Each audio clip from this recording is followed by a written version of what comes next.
ঘরে থাকা সাধারণ মশলা দিয়ে তৈরি করে দেখাবো কুমড়ো শাকের চচ্চড়ি, যেটা খেতে খুবই ভালো লাগে গরম ভাতের সঙ্গে। দেখো কুমড়ো শাক কেটে ধুয়ে পরিষ্কার করে নিয়েছি, তার সঙ্গে নিয়েছি আলু আর বেগুন। কড়া বসিয়ে দিয়েছি, কড়ার মধ্যে তেল দিয়ে আলু ও বেগুনটা ভালো করে একটু ভেজে নিচ্ছি। এর মধ্যে দিলাম হলুদ দিয়ে একটু ভালো করে ভাজা ভাজা করে নিয়েছি। কেটে রাখা কুমড়ো শাকগুলো দিয়েও কুমড়ো শাকগুলো খুব ভালো করে একসঙ্গে মিশিয়ে নিচ্ছি। কুমড়ো শাকটা কচি, তাই আমি সেদ্ধ করে আর জল ফেললাম না, এতেই দিয়ে দিলাম। দেখো পরিমাণ মতো দিলাম নুন দিয়ে খুব ভালো করে নাড়াচাড়া করে দিয়েছি। এবার জল দিচ্ছি, জল দিয়ে ঢাকা দিয়ে এটা সেদ্ধ হতে দেবো। দেখো শাক খুব ভালোভাবে সেদ্ধ হয়ে গেছে, এটা ঢেলে নিচ্ছে। ফোড়ন দিয়ে নেব। ফোড়ন দেওয়ার আগে কয়েকটা বড়ি নিয়েছি, বড়িটা ভেজে তুলে রাখছি।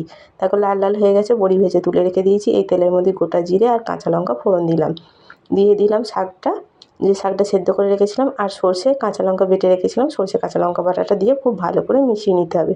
মেশানো হয়ে গেছে, দেখো ভাজা বড়িগুলো দিয়ে দিয়েছি। ভাজা বড়ি দিয়েও খুব ভালো করে একটু নাড়াচাড়া করে নিতে হবে। নামানোর আগে দিচ্ছি অল্প চিনি। দেখো সব একসঙ্গে খুব ভালো করে মিশিয়ে নিয়েছি। কুমড়ো শাকের চচ্চড়ি রেডি।